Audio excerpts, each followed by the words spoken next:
একটা কথা আপনারা জানেন যে মা, আমি একটা হিন্দুর ছেলে, আজও আমার মা হিন্দু ধর্মে রয়েছে। বাবা আজও ভগবানের পুজো করে। আমি বাবার একটাই ছেলে। ইতিহাসটা আপনারা শুনেছেন, সময় পেলে একটু শেষের দিকে বলবো। আজ থেকে 1450 বছর আগে সুদূর মক্কা নগরে সম্ভ্রান্ত কুরাইশ বংশে 570 খ্রিস্টাব্দে এই ইসলামের দায়িত্ব আমার নবীকে দেওয়া হয়েছিল।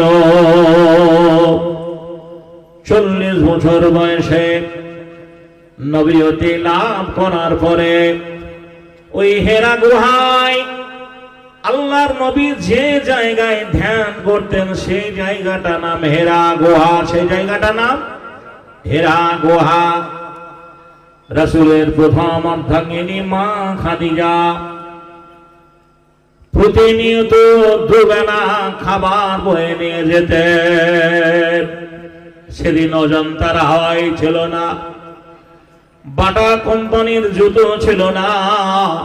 মা খাদিজা জগৎ জননী, যেখানে বারবার জিবরিল আমিন এই টেবিলের উপরে যে কোরআন খানা দেখতে পাচ্ছেন, এই 30 পারা কোরআনে 6666 আয়াতের বন্ধুরে আমার, মহান আল্লাহ রাব্বুল আলামিন সময়ের প্রেক্ষাপটে ধাপে ধাপে এই কোরআনকে জিবরিল আমিন দ্বারা ওই হেরা গুহায় আল্লাহ নবীর কাছে পাঠিয়েছে।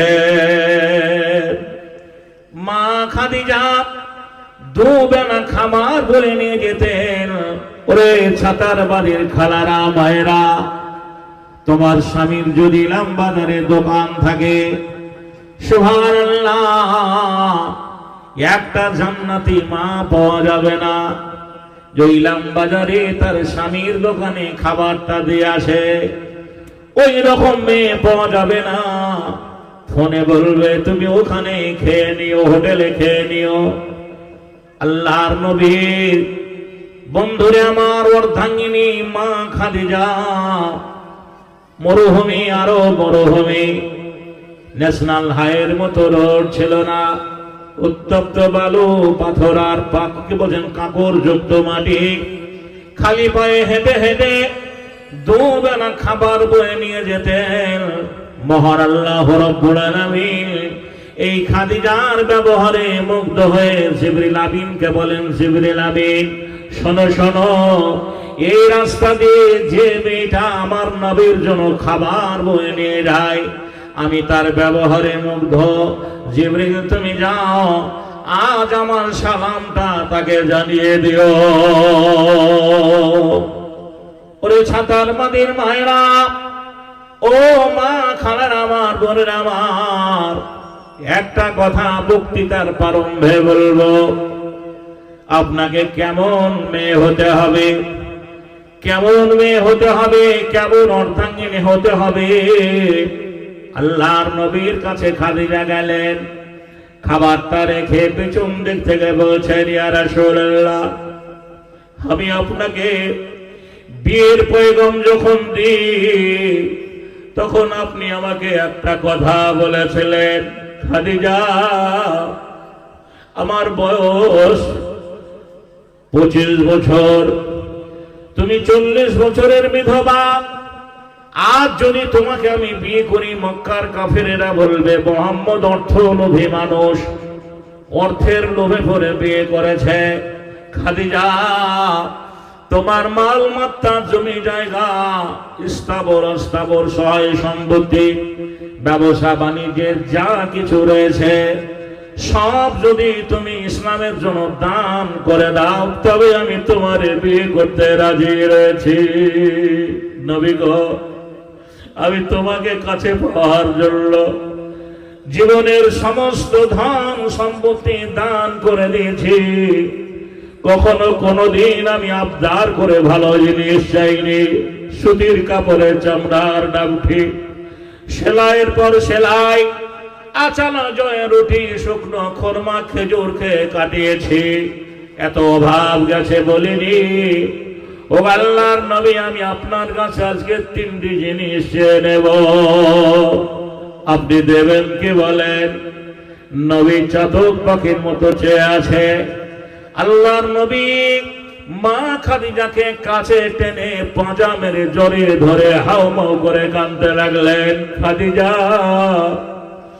তুমি বাচ্চা ছেলের মেয়ের মতো কি এমন আবদার করো যে আমি তোমারে দিতে পারবো না? ওরে ছাতার বাদির খালারা মায়েরা কান করে শোনে নিন। মা খাদিজা বলেছিলেন, ও আল্লাহর নবী, আমি যেদিন দুনিয়া থেকে চলে যাব, বাজার থেকে নয়, শহর থেকে নয়, আপনার গায়ের পুরনো কাপড়টা নিয়ে যেন আমার কাপড় পরানো হয়। বাপজানের আবার কোন পুরুষ যদি তার বিবির মুখ থেকে এমনটা কথা শোনে, বলুন তার অন্তরটা কেমন করবে, হৃদয়টা কেমন করবে? বন্ধুরে আমার, একটা কাঁচের গ্লাসে পাথর চললে পরে গ্লাসটা যদি চুরচুর হয়ে যায়, ভেঙে যায়। আল্লাহ রাসূল কেঁদে ফেললেন আর বললেন, খাদিজা এমন কথা বলো না, আমার বড় কষ্ট হয়। দুর্দিন সময়ে কেউ ছিল না, আমি কালেমার দায়িত্ব পেয়ে মানুষকে যখন দিনের দাওয়াত দিয়ে বুঝিয়েছিলাম, কেউ মুসলমান হয়নি, কালেমা পড়েনি। খাদিজা, তুমি সর্বপ্রথম আমার কাছে দিন কবুল করেছিলে, তুমি আমার প্রথম সাথী। খাদিজা, এমন কথা বলো না। মা খালার আমার, স্বামী স্ত্রীর মহব্বত ভালোবাসা কাকে বলে? আজ কেন রে বোন তোমার স্বামী তোমার উপস্থিতিতে কেন একটা অন্য যুবতীর সঙ্গে প্রেম ভালোবাসা করে? দুনিয়াতে মোবাইলে পরক্রিয়া বেশি হয়, আমরা সোশ্যাল মিডিয়ায় দেখতে পাচ্ছি। জোরে বলেন ঠিক না বেঠিক? মেয়েটার স্বামী আছে, সব আছে, ভরা সংসার, তবু স্বামীর অবর্তমানে একটা অন্য একটা ছেলের সঙ্গে চুটিয়ে প্রেম করে। হয় না? হয় না? এ কারণটা, সুবহানাল্লাহ, সেই মেয়েটা তার স্বামীকে ভালোবাসা দিতে পারেনি। মা খাদিজা বলেন, ও আল্লাহর নবী, যখন আমাকে কবরে নামা হবে, আপনি আমার কবরে নামবেন, আপনার দুটো হাত দিয়ে কাফনের বাঁধন তিনটা খুলে দেবেন। মানুষ যখন মারা যায়, ছেলে হোক মেয়ে হোক, ছোট হোক বড় হোক, জীবনের যেটা শেষ বস্ত্র সেটার নাম কাফন। সেলাই বেহীন একটা কাপড়, এই কাপড়টা সেলাই করার জন্য দর্জির বাড়িতে যেতে হয় না। বাবু, আল্লাহর নবীকে বলছেন, মা খাদিজা, ইয়া রাসূলুল্লাহ, আপনি কবরে নেবে, আপনার এই দুটো হাত দিয়ে কাফনের বাঁধন খুলে দেবেন। ইয়া রাসূলুল্লাহ, সবাই যখন মাটি দিয়ে চলে যাবে, কেউ আর থাকবে না, আপনি আবার কবর একটু অপেক্ষা করবেন। বলা হয়েছে, আল্লাহর নবী যেদিন মা খাদিজাকে হারিয়ে দিলেন, সেই বছরটাকে দুঃখের বছর বলা হয়েছে। আমার ভাষাটা ওই বাপ বুঝতে পারছে, ওই বাপ বুঝতে পারছেন, ওই ভাই বুঝতে পারছেন যে তার স্ত্রীকে হারিয়ে দিয়েছে। যুবক ভাইদের বলবো, মেয়েদেরকে অবহেলা করবেন না, স্ত্রীকে অবহেলা করবেন না। মা খালার আমার, বোনের আমার, মা ঈশার ইতিহাস আপনারা শুনেছেন। আল্লাহর নবীর, সুবহানাল্লাহ, মা ঈশা আল্লাহর নবীকে কত ভালোবাসা দিয়েছেন, কত ভালোবাসতেন, বহু আলেমদের কাছ থেকে শুনেছেন। আজকে স্বামী রোজগার করতে বাইরে যায়, কোন বোন স্বামীকে নিয়ে একসঙ্গে খাবো সে সময়টা দিতে পারে না। জোরে বলে, সে সময়টা হয় না। স্বামী ঘরে এলো, বেবি দেখে, সিরিয়াল দেখে, টিভির মোবাইল চালায়, বলে তুমি খেয়েছো? বলে তোমার দেরি দেখে আমি খেয়ে নিয়েছি। কিন্তু মা এসা বলছেন, আল্লাহ রাসূল আসতেন, আমি দস্তরখানা বিছিয়ে দিতাম, খাবার খুলে একসঙ্গে বসে খেতাম। হাড্ডি গুলো আল্লাহ রাসূল চিবিয়ে চিবিয়ে রাখতেন। আমি আয়েশা হাড্ডি গুলো চিবিয়ে চিবিয়ে রাখতাম।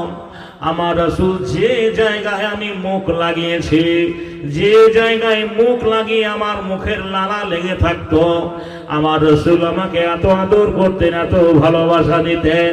আল্লাহ নবী সেই হাড্ডিটা কুড়িয়ে হাতে তুলে মুখে ভরে চুষে চুষে খেতেন। আচ্ছা, ছাতার বাদিতে ওই রকম একটা যুবক পাওয়া যাবে? আছে ওই রকম যুবক? যদি এক গ্লাস পানি দুজনে খাই, যে বন্ধুরে আমার, ভাইয়ের আমার, মা এসা বলছেন আমি এক গ্লাস পানি অর্ধেক খেতাম। আমি গ্লাসে যে জায়গায় মুখ লাগাতাম, আমার নবী সেই জায়গায় ফলো করে থাকতেন। আমি যেখানে মুখ লাগিয়ে পান করেছি, আমার রাসূল সেই জায়গায় মুখ লাগিয়ে পান করতেন। জোরে বলুন সুবহানাল্লাহ। কেন আজকে দাম্পত্য জীবন দূরদূরি হয়ে গেল? বন্ধুরে আমার, ভাইরা আমার, কেন আজকে দেশে এত পরক্রিয়া হয়? যে স্বামী অবর্তমানে মেয়ে ধরা পড়ে, স্বামীও স্ত্রী রেখে আর একটা মেয়ের সঙ্গে ভালোবাসা করে, সেই সম্পর্ক আমাদের কেন নেই? এটাই আপনাদের সামনে একটু আলোচনা করব। তবে মারে, আল্লাহর নবী দিন প্রচার করতে গিয়ে কাফেরদের হাতে বারবার মার খেয়েছেন। বদরের যুদ্ধে, উহুদের যুদ্ধে, তাবুকের যুদ্ধে, খন্দকের যুদ্ধে লড়াই করতে হয়েছে। রক্তের বিনিময়ে ইসলাম আজও বেঁচে রয়েছে। আমরা সোশ্যাল মিডিয়ায় দেখি চীনের অমুসলমানরা মুসলমানদের মারে, আমেরিকা মুসলমানদের মারে, ইরাক মুসলমানদের মারে, ইরান মুসলমানদের ঘরে মারে, পাকিস্তান বন্ধুরে আমার বাংলাদেশের মুসলমানরা মারে। আমরা ইন্ডিয়ার মুসলমান হামেশাই প্রতিনিয়ত বন্ধুরে আমার মুসলমানরা মার খাচ্ছে।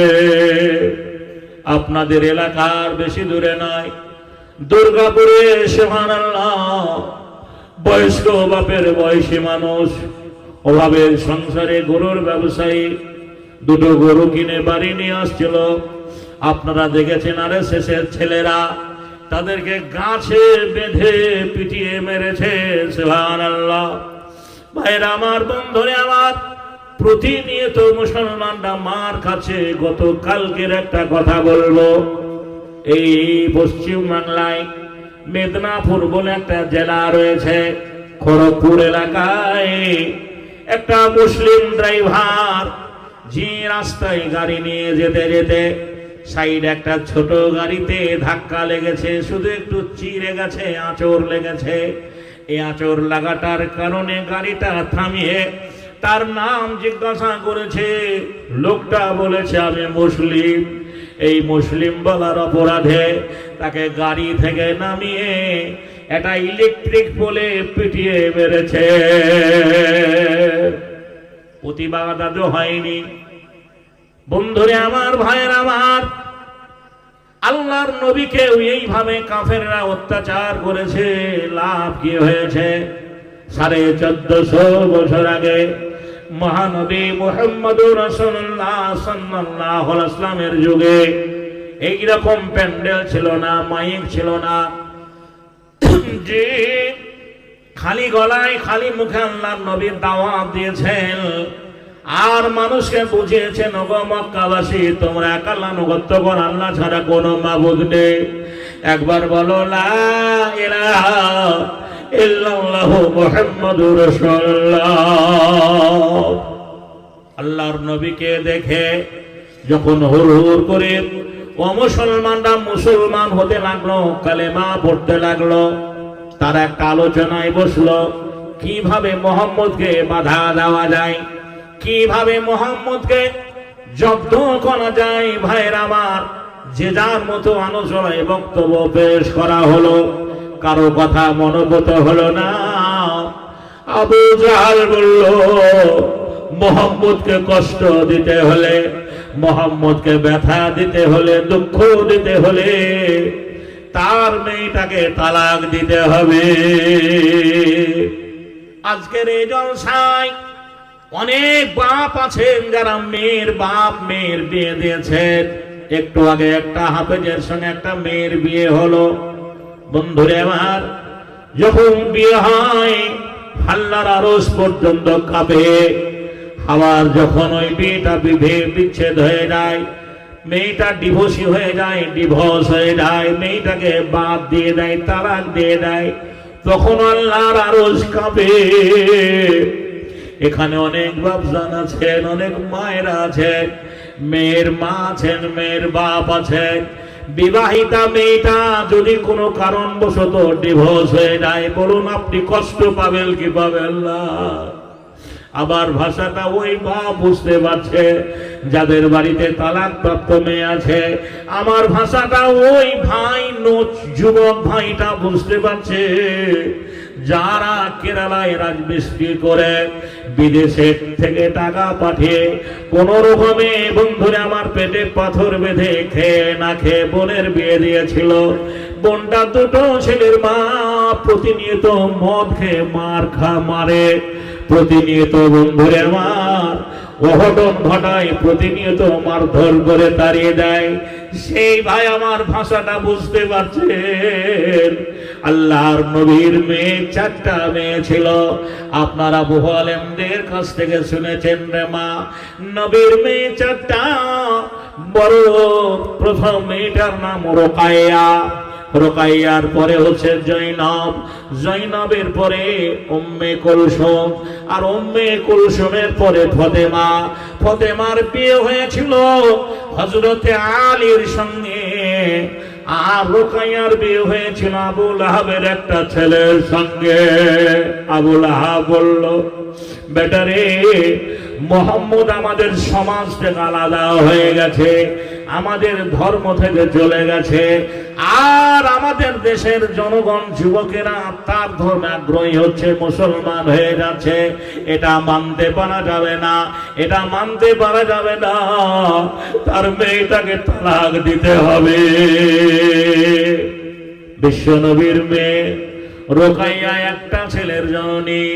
বন্ধুরে আমার, জান্নাতি মেয়ে, নিরপরাধ মেয়ে, শুধু কালেমার দাওয়াত দেয় বলে, ইসলামের পক্ষে কথা বলে বলে আল্লাহর নবীর মেয়েটাকে তাড়িয়ে দেওয়া হলো, তালাক দেওয়া হলো। বাচ্চা মেয়েটা কোলে করে নিয়ে বাপের বাড়িতে বেশ কিছুদিন কাটিয়ে দিলেন। রোকাইয়ার শরীরে গুটি বসন্ত হয়েছিল। আজকের দিনের মতো এত উন্নত মানের চিকিৎসা ছিল না। আল্লাহর নবী যুদ্ধের ময়দানে যাবেন, সকলের কাছ থেকে বিদায় নিতে গিয়ে রোকাইয়ার কাছে গিয়ে বলছেন, মা রোকাইয়া রে, আমি যুদ্ধের ময়দানে যাচ্ছি, আগামী দিনে তোর সঙ্গে দেখা নাও হতে পারে। আল্লাহর নবী 1450 বছর আগে বলেছেন একটা মেয়ের জান্নাত তার স্বামীর পায়ের নিচে। কেন বলেছেন জানেন? একটা স্বামী তাকে, তার বিবিকে খুশি করার জন্য, ভালো রাখার জন্য, ভাত কাপড় দেওয়ার জন্য কত যে কাই পরিশ্রম করে, যারা করে তারা জানে। যদি আপনার স্বামী রাজমিস্ত্রি করে, বলবেন তুমি কেরালায় যাও, প্রতি বছর 6 মাস বছর কাটে আসো, 10টা দিনের জন্য আমাকে একবার কেরালায় নিয়ে চলো, আমি দেখবো তুমি কেমন করে কাজ করো। বোন রে, দেখবেন 10 তলা 20 তলা বিল্ডিং এর উপরে কিভাবে ইট বালু পাথর তোলে, সুবহানাল্লাহ, খেয়াল মতো দেয়াল তোলে। যারা রং মিস্ত্রি 10 তলা বিল্ডিং এর উপরে দড়ির উপরে ভর করে শূন্যে রং পালিশ করে, দেখবেন একবার।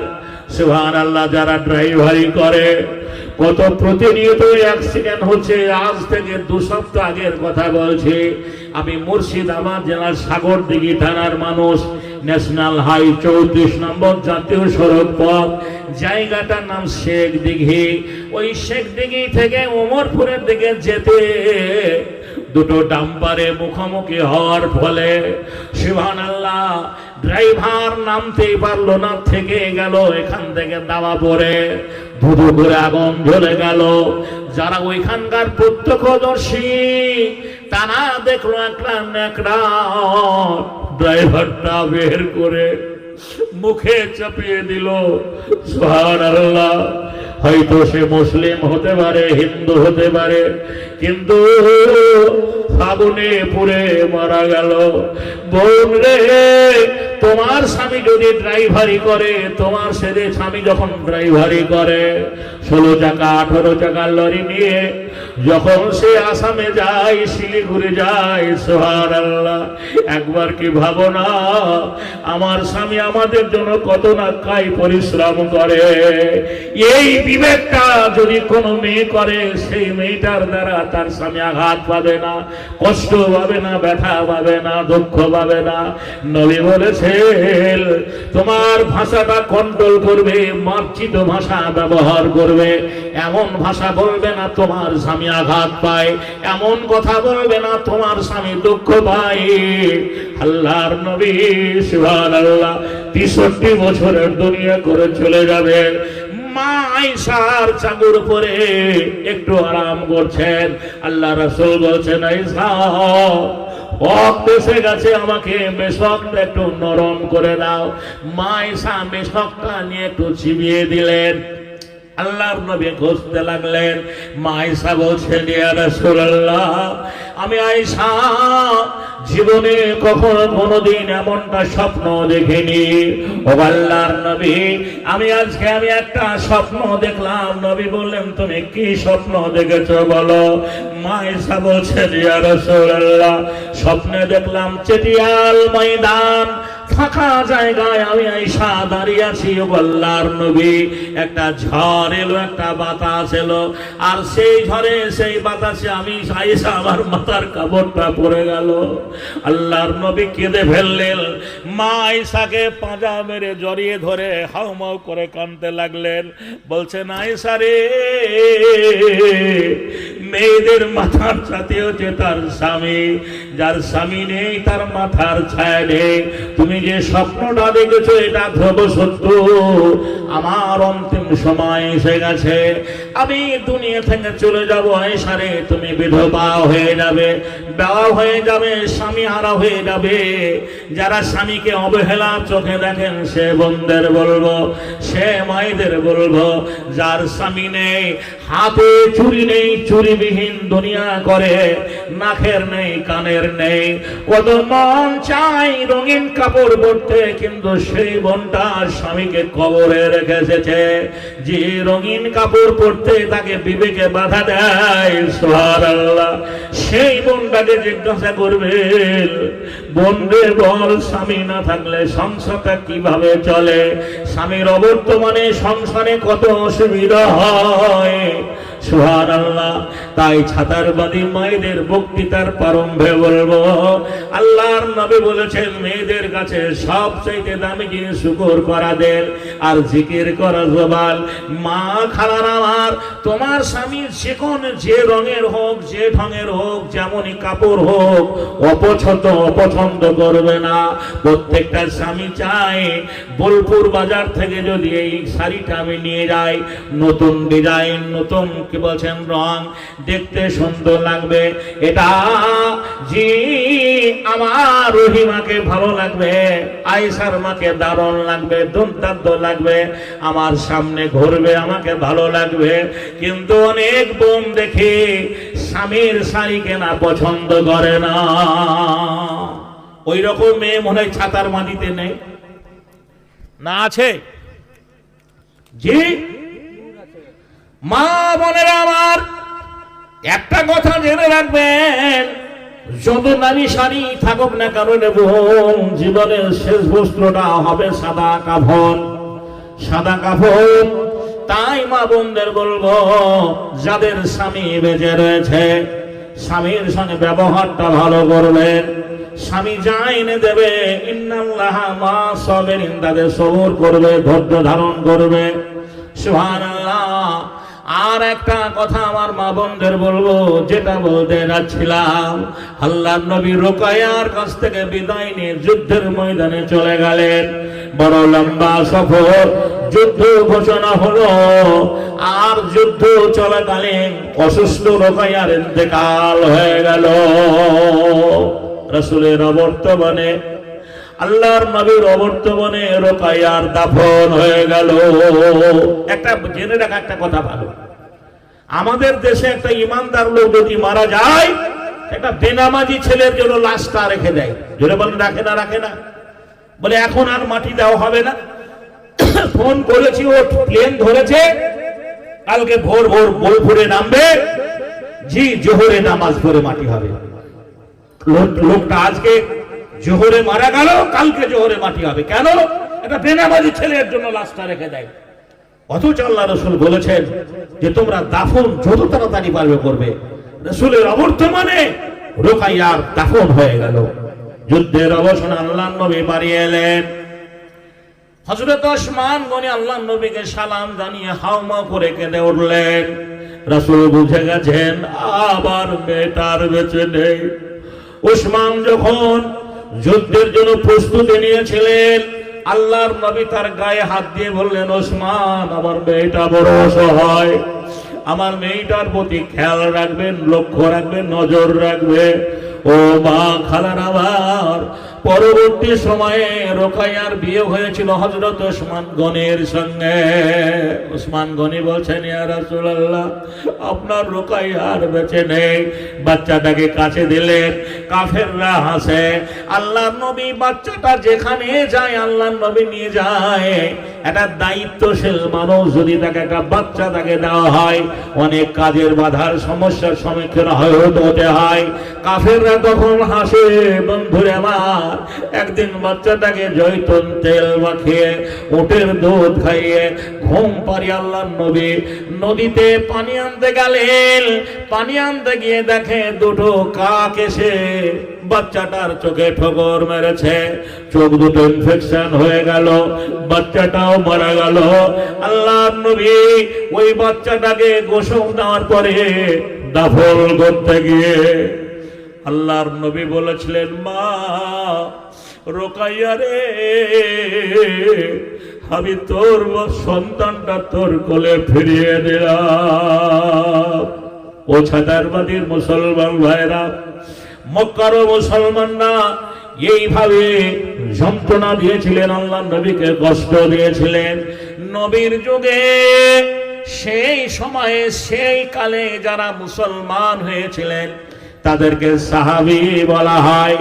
এই সাহাবীরাও কষ্ট পেয়েছেন, তাদেরই আপনজন, তাদেরই বাপচাচা, তাদেরই বংশাবলী ঈমান আনার জন্য, কালিমা পড়ার জন্য, মুসলমান হওয়ার জন্য তাদেরকে মক্কা থেকে তাড়িয়ে দিয়েছেন। আর মক্কা থেকে যখন তারা চলে গেলেন মদিনায়, মদিনার আনসারীরা তাদের ঈমানটা কত মজবুত। ভাই গো, তুমি আমার ধর্মের ভাই, ঈমান আনার জন্য তুমি বাড়ি ঘর ছেড়ে এসেছো, আত্মীয় স্বজন আপনজনদের ছেড়ে এসেছো। এই জায়গাটা তোমাকে দান করলাম, এই জায়গাটাই বাড়ি ঘর বানাও, এই খেজুরের বাগানটা আবাদ করো। শুধু তাই নয়, আমার ঘরে চলো, আমার ঘরে দুটো বিবি আছে, যেটা তুমি পছন্দ করবে, যেটা তোমার ভালো লাগবে, আমি সেইটাকে তালাক দিয়ে দেব, আর সেইটাকে নিয়ে তুমি সংসার করবে।